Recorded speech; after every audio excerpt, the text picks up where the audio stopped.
de facto, eu agora estou em Portugal, mas desde 2004 que ando um bocadinho pelo mundo, e a minha última experiência foi na China, onde eu estive quase 5 anos. E é bom ver que alguma das coisas que, por exemplo, o engenheiro Jorge falou é bem verdade. No caso dos ATMs, eu vivi em Itália, vivi na China, nós estamos a anos-luz de países como a China ou como a Itália. E a Itália é mais estranho, porque sendo um país europeu, não há muita adoção de outras práticas que existe em países como, por exemplo, Portugal. Nós fazemos muitas coisas mal, mas também temos muitas coisas boas. Não temos, provavelmente, uma capacidade de divulgação para mostrar tudo aquilo de bom que fazemos. Mas isto aqui tem muitas moscas, o GPS aqui, onde é que as... outra coisa que eu queria também falar, um bocadinho em ligação com a apresentação do Miguel, é a relação dos dados abertos. Eu quando estava a preparar o que ia fazer, primeiro decidi não fazer uma apresentação de PowerPoint, porque sempre que eu vou a qualquer coisa política em que leva um PowerPoint, a expressão é lá vem ela com PowerPoint.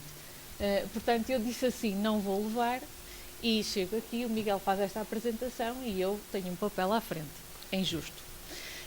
Mas falou na questão dos dados e eu só queria dar um exemplo muito breve da importância dos dados. Nos anos 60, o Departamento de Defesa dos Estados Unidos decidiu abrir os dados e deu os dados à população. E houve uma pequena empresa, que não sei se alguns de vocês conhecem, chamada IBM, coisa pequena, que pegou nos dados, criou um portal que provavelmente alguns de vocês conhecem, que é o weather.com, e neste momento esse portal está avaliado em 3 mil milhões de dólares. Isto é só para ver, se alguém tiver algum problema em relação aos dados, ou porque é que abrimos os dados, ou qual é a importância dos dados, o valor que os dados hoje em dia têm, 3 mil milhões de dólares. Bem, mas isto leva-nos a um ponto de como é que nós chegamos aqui. Isto está cheio de moscas, peço desculpa. O que é que nós verificamos? É que temos vindo a assistir cada vez mais a um rápido crescimento urbano. E eu vou ler, se não se importam, porque eu tenho aqui alguns dados estatísticos que juntei e, portanto, para não dizer algum erro, vou aproveitar e ler. A cada segundo, a população urbana global aumenta 2 pessoas. A cada segundo. E as cidades respondem por, como o Miguel disse, a 67% da procura global de energia, de acordo com os dados do Banco Mundial de 2014, e são responsáveis por até 70% das emissões prejudiciais de gases de efeito estufa, de acordo com o relatório da UN Habitat. Algumas das estatísticas que vou apresentar aqui é na perspectiva das Nações Unidas, que é a instituição que eu represento, e como tal vou falar um bocadinho, o Miguel já falou um bocadinho dos Objetivos de Desenvolvimento Sustentável, e eu vou-vos dar um bocadinho a perspectiva das Nações Unidas em relação às Smart Sustainable Cities. Este crescimento populacional cria assim desafios nas infraestruturas das cidades, seja a nível de energia, seja a nível de água, seja a nível de transporte e mobilidade, e entre outros, e na gestão dessas infraestruturas e serviços. O que acontece hoje é que os governos locais estão a tentar enfrentar os desafios da rápida urbanização por meio de modelos de urbanização com tecnologia digital, com o objetivo de transformar as cidades e assim oferecer melhores serviços aos seus residentes e visitantes. As abordagens para essa transformação têm vindo a evoluir nos últimos anos, desde que o foco meramente na implantação da tecnologia para melhorar a prestação de serviços até à melhoria da qualidade de vida dos residentes. Após esta última iniciativa, surgiu o conceito das Smart Cities e as iniciativas estão a ser implementadas por muitas cidades, um pouco por todo o mundo. E isto acontece, efetivamente, porque há um aumento da população urbana desde o século passado, particularmente desde a Revolução Industrial, quando as pessoas começaram a mudar-se para as cidades como consequência das mudanças nas principais atividades económicas, passando do setor primário, a agricultura, a indústria, até aos serviços, que é o setor terciário. Embora as comunidades agrícolas geralmente sejam rurais e dispersas, uma vez que os agricultores precisam de terras para plantar, as comunidades industriais e pós-industriais tendem a viver em grandes áreas urbanas densamente povoadas, uma vez que a indústria e os serviços precisam de fornecedores e clientes para produzir e consumir os seus produtos e serviços. E aqui entra a parte da percentagem que eu queria falar. A percentagem da população que vive em áreas urbanas na Europa aumentou 10,9% em 1800 para 32,8% em 1910. Na Austrália, Canadá, Nova Zelândia e Estados Unidos aumentou de 5,5% para 41,6%. Em 2008, e pela primeira vez na história da humanidade, a maioria da população humana vivia em cidades. Seguindo-se esta tendência, espera-se que a população urbana continue a crescer nas próximas décadas. A ONU prevê que entre 2014 e 2050 a população mundial cresça de 32%, ou seja, de 7,2 para 9,6 mil milhões de pessoas, enquanto a população urbana crescerá 63%, de 3,9 para 6,3 mil milhões. E espera-se que o crescimento ocorra tanto nas regiões desenvolvidas como subdesenvolvidas do mundo. Em particular, as regiões pobres e tradicionalmente rurais da África e da Ásia estão a se tornar sociedades urbanas a um ritmo mais rápido do que as regiões ricas da Europa, como o Miguel muito bem frisou. Mas vamos a factos e números. Sabemos que a população urbana mundial cresceu 746 milhões em 1950 para 3,9 mil milhões em 2014. Em 2014, 54% da população mundial vivia em áreas urbanas.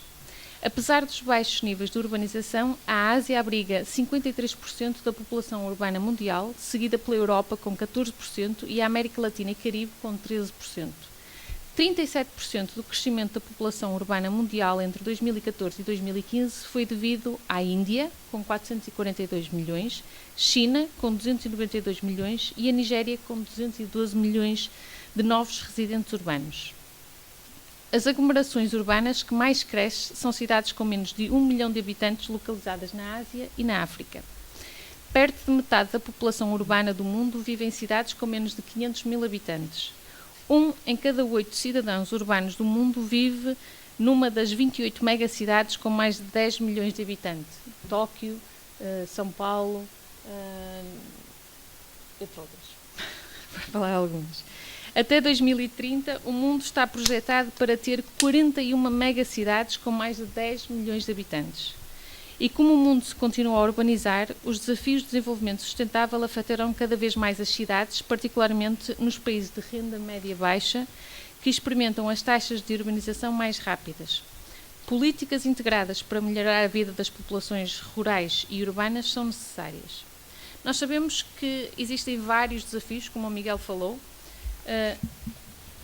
e ao longo de 3 mil anos, e sabemos que ao longo de 3 mil anos o homem construiu cidades para 3 mil milhões de pessoas. Acontece que nos próximos 30 anos, construiremos cidades para mais 3 mil milhões de pessoas. É a diferença da velocidade com que as coisas acontecem hoje em dia. A cada segundo, como eu referi, a população urbana cresce em 2 pessoas. Na África e na Ásia espera-se que a população urbana dobre entre 2000 e 2030. 820 milhões de pessoas vivem em alojamentos temporários, sem serviços básicos como água potável e saneamento. A cada ano os números aumentam em mais de 6 milhões de pessoas. 62% da população urbana da África subsaariana e 43% da população urbana da Ásia Central e do Sul vivem em alojamento temporário. 1 em cada 4 cidadãos urbanos não tem acesso a saneamento. 27% da população urbana no mundo em desenvolvimento não tem acesso à água canalizada. As cidades representam cerca de 67% da procura global de energia. Os edifícios representam cerca de 40% do consumo total de energia. E as cidades são responsáveis por até 70% dos gases nocivos de efeito de estufa. Com base nestas tendências e numa perspectiva das Nações Unidas, os desafios da urbanização e as tendências e desafios da urbanização explicados, uma questão fundamental para os governos locais, decisores de políticas, arquitetos e cidadãos é como tornar as cidades sustentáveis. Em suma, uma cidade é sustentável se promove várias dimensões de desenvolvimento sustentável.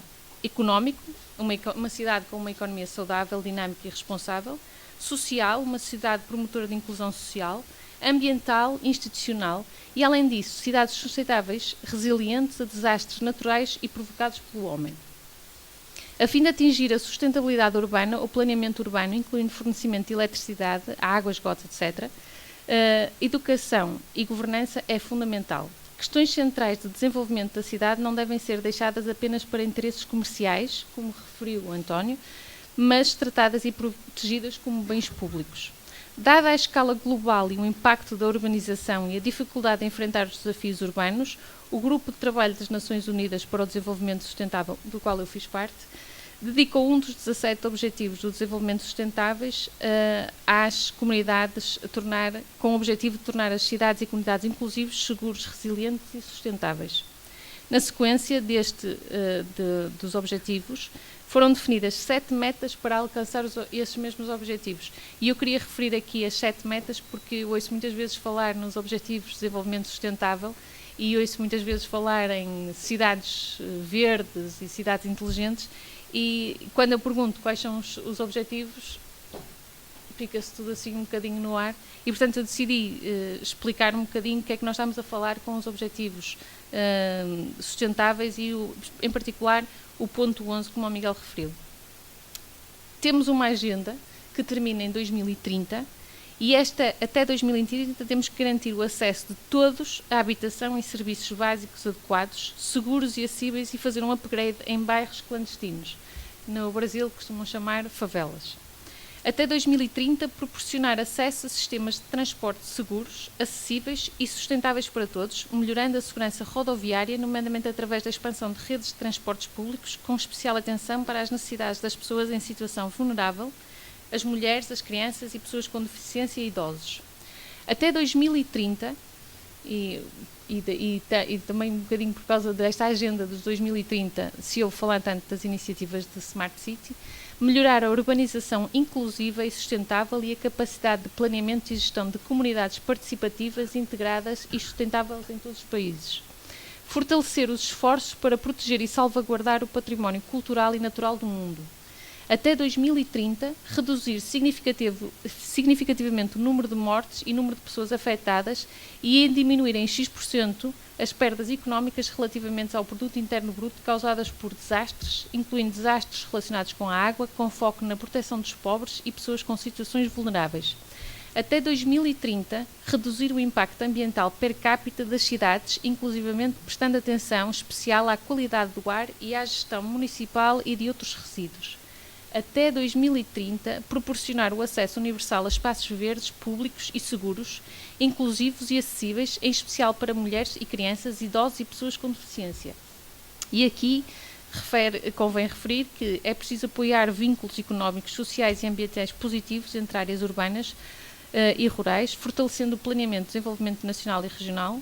Até 2020, menos de 2 anos, aumentar o número de cidades e comunidades adotando e implementando políticas integradas e planos de inclusão e apoiar os países menos desenvolvidos, inclusive através da assistência financeira e técnica na construção de edifícios sustentáveis e resilientes utilizando materiais locais.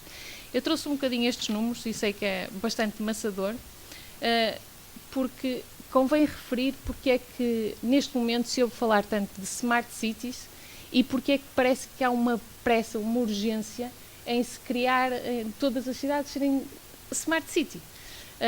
Acontece que neste momento todos os municípios e todos os países têm que fazer reengenharia enquanto que o avião está em pleno voo.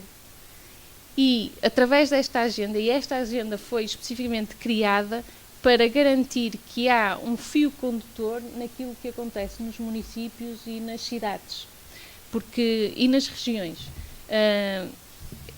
Porque não podemos, e agora focando um bocadinho no que acontece em Loures, não podemos focar tanto em Loures, ou não devemos focar só em Loures, quando à volta existem municípios que não têm capacidade, porque estamos a falar de Loures, querem fazer um sistema de rede de transportes integrados, têm que integrar com Lisboa.